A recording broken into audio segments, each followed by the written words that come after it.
तो hello everyone, स्वागत है आप सभी का हमारे यूट्यूब चैनल में। दोस्तों, आज के इस वीडियो में जो है हम देखने वाले हैं टीचिंग एप्टीट्यूड के मोस्ट इम्पॉर्टेंट क्वेश्चन। ठीक है, जो कि आपके सीटेट एग्ज़ाम के लिए बहुत ही ज़्यादा इम्पॉर्टेंट है। ठीक है फ्रेंड्स, यहाँ पर आप लोग देख सकते हैं टीचिंग एप्टीट्यूड यानी कि शिक्षण अभिरुचि के जो भी इम्पोर्टेंट क्वेश्चन है, जो कि आपके सीटेट एग्ज़ाम के लिए बहुत ही ज़्यादा इम्पॉर्टेंट है।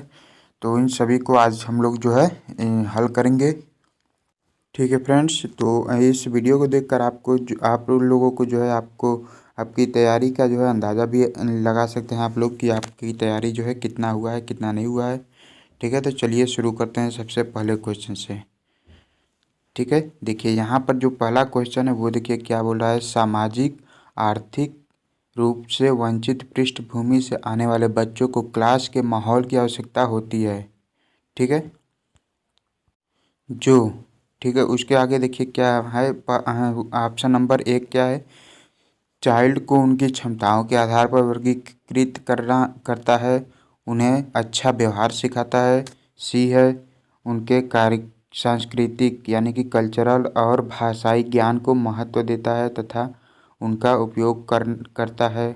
ठीक है, और डी ऑप्शन है हमारा, उनकी भाषा के उपयोग को हतोत्साहित करता है ताकि वे मुख्य धारा यानी कि मेन स्ट्रीमिंग की भाषा सीख सके। इसमें से कौन सा आंसर है आप लोग बताइएगा। ठीक है, मैं आपको इसका आंसर देखिए बता दे रहा हूँ। इसका जो आंसर है वो सी सही है। ठीक है, यानी कि जब कोई भी जैसे कि सामाजिक और आर्थिक रूप से कोई भी वंचित पृष्ठभूमि से बच्चा जो है उसको किस प्रकार की जो है माहौल की आवश्यकता होती है। उसके सांस्कृतिक यानी कि जिस सांस्कृतिक से वो आया हुआ है और जिस भाषा को वह जानता है, ठीक है, उसी को महत्व देकर और उनका उपयोग करके आप उसे पढ़ाएंगे तो उसे जो है अच्छा समझ में आएगा। ठीक है, और क्वेश्चन नंबर 2 देखते हैं। क्वेश्चन नंबर 2 देखिए क्या है। कक्षा में सृजनात्मक और प्रतिभाशाली बच्चों के लिए आवश्यक हस्तक्षेप निर्भर करता है। ठीक है, ए ऑप्शन है, उन्हें अन्य बच्चों को पढ़ाने की जिम्मेदारी देने पर। बी ऑप्शन है, टीचर द्वारा अनुकूलित और प्रेरक निर्देशन तरीकों के उपयोग पर। और सी ऑप्शन है, उन्हें अतिरिक्त समय दिए जाने पर। और डी ऑप्शन है, उनके प्रति स्नेही होने के नाते पर।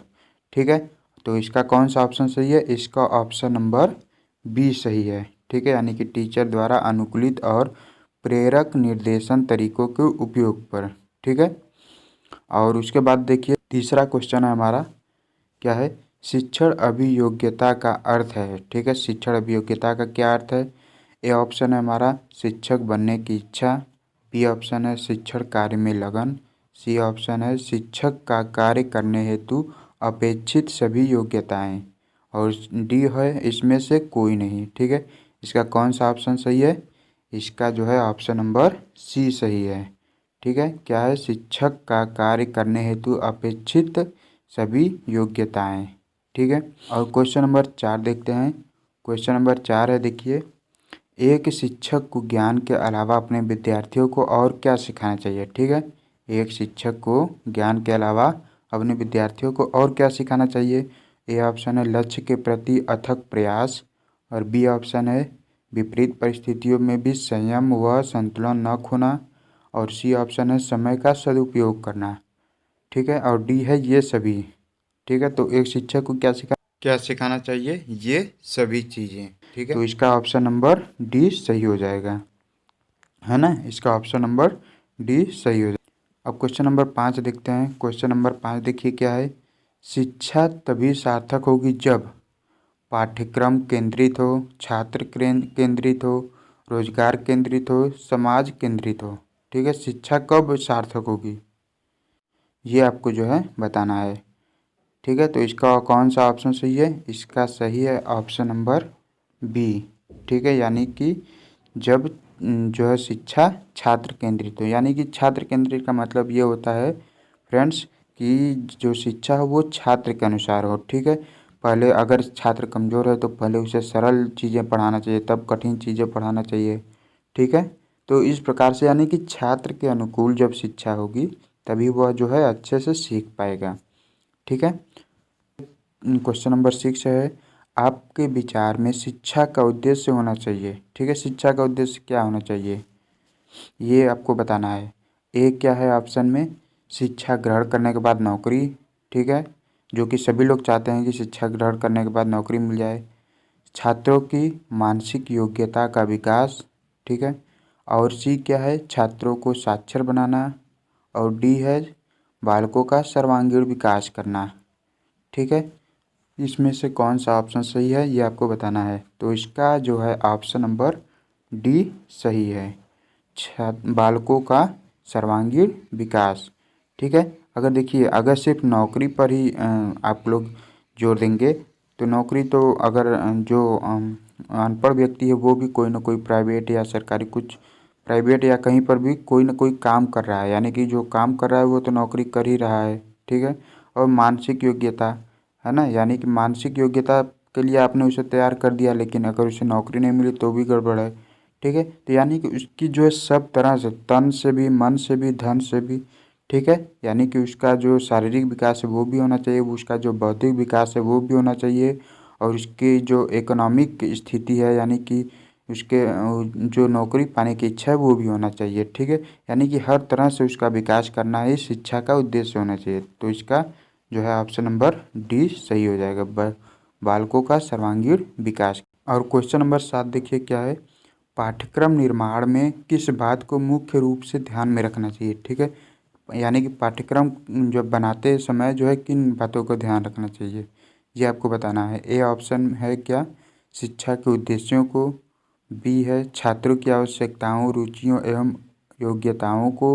सी है शिक्षण अनुसंधानों को।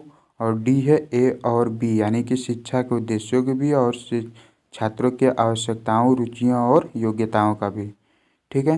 तो देखिए, शिक्षा का उद्देश्य तक तो ठीक है, ठीक है, लेकिन छात्र की आवश्यकता का भी ध्यान रखना चाहिए कि उसे जो है किस उम्र में क्या पढ़ाना चाहिए, ठीक है, उसके क्या आवश्यकता है, उसकी रुचियाँ किस में है, वो चीज़ पढ़ाएंगे तो वो अच्छे से सीखेगा, ठीक है।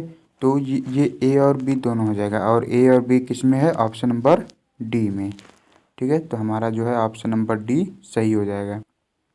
उसके बाद जो है क्वेश्चन नंबर 8 देखते हैं। क्वेश्चन नंबर 8 क्या है ना, भाषा सीखने सिखाने में आप किसे सबसे अधिक महत्वपूर्ण मानते हैं, ठीक है।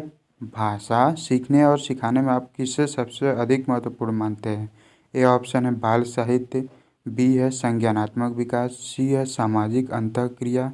और डी है दृश्य श्रव्य सामग्री, ठीक है। तो इसमें से कौन सा ऑप्शन सही है, इसका जो है ऑप्शन नंबर देखिए सी सही है, ठीक है। यानी कि बच्चों को कोई भी अगर भाषा सीखना है तो उस समाज में रहेंगे, जैसे हमें देखिए इंग्लिश हिंदी आती है हमें, लेकिन अगर हमें इंग्लिश सीखना है तो हमें जो है उस तरह का माहौल चाहिए, यानी कि एक समाज चाहिए जहाँ सभी लोग इंग्लिश बोलते हों, तो हम जो है उसको अच्छे से सीख पाएंगे, ठीक है। अब हम इंग्लिश सीख गए, हमें कोई बोलने ही वाला नहीं मिला, ठीक है, तो इंग्लिश से हम किसी से बात ही नहीं कर पाएंगे, तो वो सिखाया सब जो है बेकार हो जाएगा। और क्वेश्चन नंबर 9 है, देखिए यहाँ पर लिखा हुआ है खाली स्थान है, उसको भरना है। भाषा का अति महत्वपूर्ण कार्य है, ठीक है। भाषा का अति महत्वपूर्ण कार्य क्या है, पहला है लेखन, दूसरा है सुनना, तीसरा है अक्षर ज्ञान, और चौथा है संप्रेषण। संप्रेषण यानी कि भाषण देना, एक तरीके से आप समझ सकते हैं, यानी कि बोलना, ठीक है। तो भाषा का अति महत्वपूर्ण कार्य क्या है, ऑप्शन नंबर डी हो जाएगा, संप्रेषण, ठीक है। कोई भी भाषा अगर आप आप अगर आप सीख लेते हैं तो उसे मान लीजिए सुन तो लेते हैं, ठीक है, उसके बारे में आपको ज्ञान भी है, आप लिख भी लेते हैं, लेकिन अगर उसे आप बता नहीं पाते, किसी को आप बोल कर समझा नहीं पाते, आप भाषण नहीं दे पाते उस भाषा में, तो उसको सीखने का कोई महत्व जो है नहीं है, ठीक है। तो इसलिए भाषा का अति महत्वपूर्ण कार्य क्या होगा, संप्रेषण। और क्वेश्चन नंबर 10 है, देखिए छात्र जो लिखित कार्य करते हैं उसे शिक्षक को कब जांचना चाहिए, ठीक है। इसका ऑप्शन नंबर ए है जब शिक्षक को खाली समय मिले। बी क्या है, अगले सप्ताह के दौरान। सी है सप्ताह के अंत में रविवार को। और डी है लिखित कार्य पूरा होने से तुरंत बाद, ठीक है। और तो इसका कौन सा ऑप्शन सही हो जाएगा, ऑप्शन नंबर डी, यानी कि लिखित कार्य पूरा होने से तुरंत बाद, ठीक है। क्वेश्चन नंबर 11 क्या है, निम्नलिखित में से कौन छात्रों में लोकतांत्रिक मूल्यों की स्थापना करता है, ठीक है। लोकतांत्रिक यानी कि जो है देश के प्रति जो है एक तरीके से आप समझ सकते हैं कि पैट्रियोटिक तरीके से जो है कौन स्थापना करता है। ठीक है, तो इसका जो है ऑप्शन नंबर 1 क्या है, पुस्तकें, यानी कि पुस्तकों को पढ़कर जो है लोकतांत्रिक मूल्यों का स्थापना होता है। और बी है प्रार्थना सभा, सी है वार्षिकोत्सव और डी है खेल का मैदान।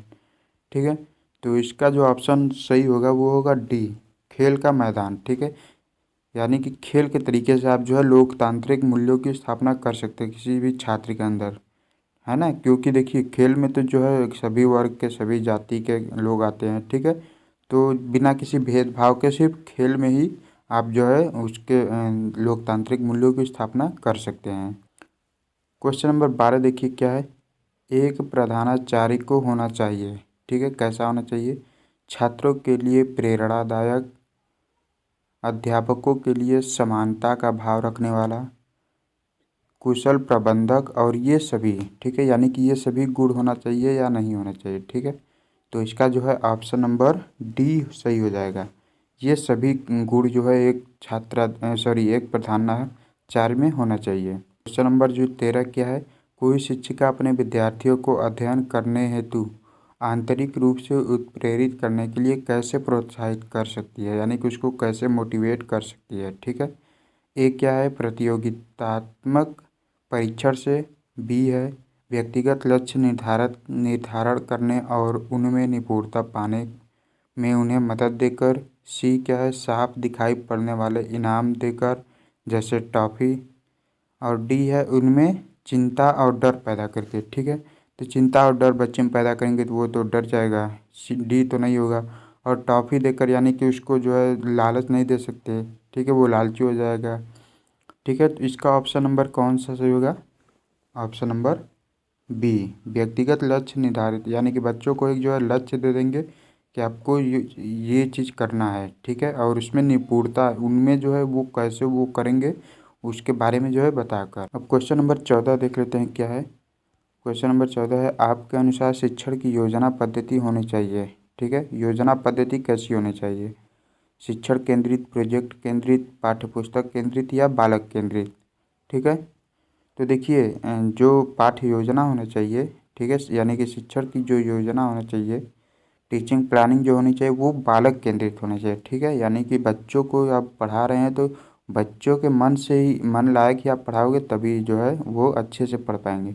अगर आप अपने तरीके से पढ़ाएंगे शिक्षक केंद्रित या फिर किसी प्रोजेक्ट के तरीके से पढ़ाएंगे या फिर सिर्फ पाठ्य पुस्तक यानी कि सिर्फ किताब ही पढ़वा देंगे तो जो है बच्चे नहीं सीख पाएंगे अच्छे से। ठीक है, तो बालक केंद्रित यानी कि बच्चों को अपने तरीके से खेल कूद में, जैसे खेल खेल में आप जो है उन्हें पढ़ाएंगे तो वो जो है अच्छे से सीख पाएंगे। ठीक है, तो इसका जो है ऑप्शन नंबर डी सही हो जाएगा, बालक केंद्रित। क्वेश्चन नंबर 15 क्या है, शिक्षा शक्ति एवं सत्ता का स्रोत है।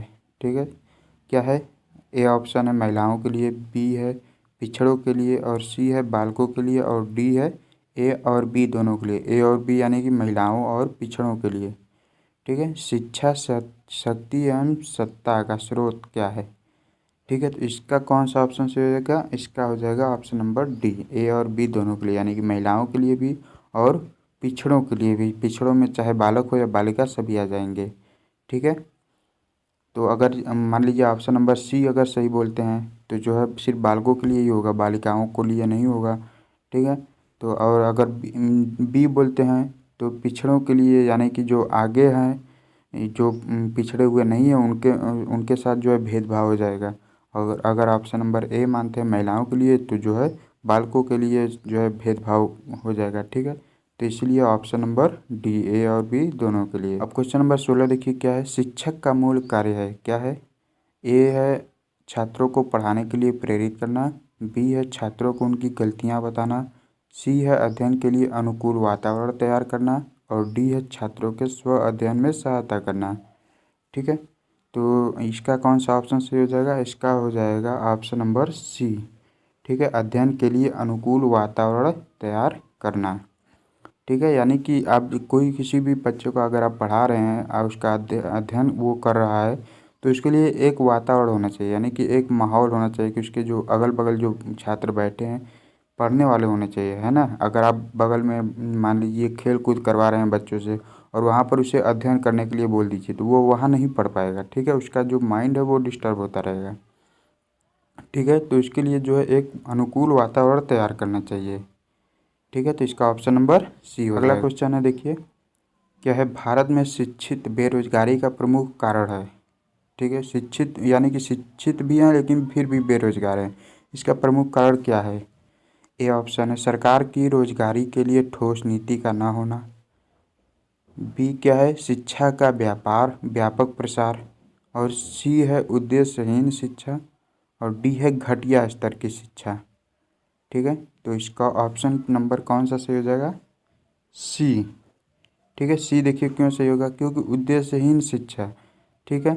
हम जो है अब शिक्षा का कोई भी उद्देश्य हम निर्धारित नहीं करते कि हमें इसके बाद ये करेंगे तो इस सेक्टर में जा सकते हैं, ठीक है। अब किसी का कोई भी मर्जी, कोई बीए कर रहा है, बीएससी कर रहा है, ठीक है, एमएससी कर रहा है या एमए कर रहा है, कोई मतलब कि वो है ही नहीं, कोई मतलब कि उसका उद्देश्य ही नहीं है कि इसके बाद ये करेंगे तो हमें जो है लाइफ में ये चीज़ करना है तो हम जो है इसी पर रहेंगे, ठीक है। जैसे मान लीजिए आपने जो है इंटर के बाद बीए कर लिया, उसके बाद बीएड कर लिया या बीटीसी कर लिया शिक्षक बनने के लिए।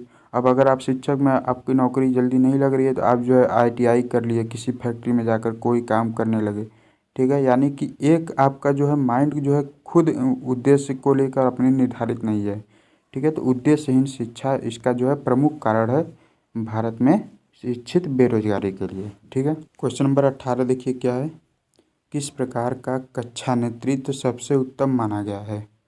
ए है प्रभुत्ववादी, बी है सभी का मिला जुला रूप, सी है लोकतांत्रिक, और डी है प्रयोजनवादी, ठीक है। तो इसका कौन सा ऑप्शन सही हो जाएगा, इसका हो जाएगा ऑप्शन नंबर सी, यानी कि लोकतांत्रिक। कक्षा नेतृत्व का सबसे उत्तम जो है लोकतांत्रिक, यानी कि बिना किसी भेदभाव के, बिना किसी जाति पाति के सबको एक तरीके से ट्रीट करना, ठीक है। तो ये हो जाएगा ऑप्शन नंबर सी। अगला है क्वेश्चन, देखिए निम्नलिखित शिक्षण विधियों में से कौन सी विधि वास्तविक अनुभवों को प्रदान करने के दृष्टिकोण से उत्तम है। ए है भ्रमण विधि, बी है प्रोजेक्ट विधि, सी है भाषण विधि, और डी है पाठ्य पुस्तक विधि, ठीक है। कौन सी मतलब कि वास्तविक अनुभवों को प्रदान करने के लिए, ठीक है, कौन सी विधि जो है उत्तम है, ठीक है। कोई भी चीज़ है अगर आप बच्चों को पढ़ा रहे हैं, जैसे मान लीजिए ताजमहल के बारे में पढ़ा रहे हैं, ठीक है, तो वास्तविक अनुभव उसका कब होगा, है ना। वास्तविक अनुभव कब होगा उसका, जब वो वास्तव में उस ताजमहल को देखेगा, ठीक है। तो यानी कि उसको दिखाने के लिए क्या करना होगा, हमें भ्रमण करवाना होगा, वहाँ पर ले जाना होगा, ठीक है। तो इसका जो है ऑप्शन नंबर ए सही हो जाएगा, यानी कि भ्रमण विधि। क्वेश्चन नंबर 20 क्या है, किसी प्रारंभिक कक्षा में प्रभावशाली शिक्षक का उद्देश्य विद्यार्थियों को प्रेरित करना होगा।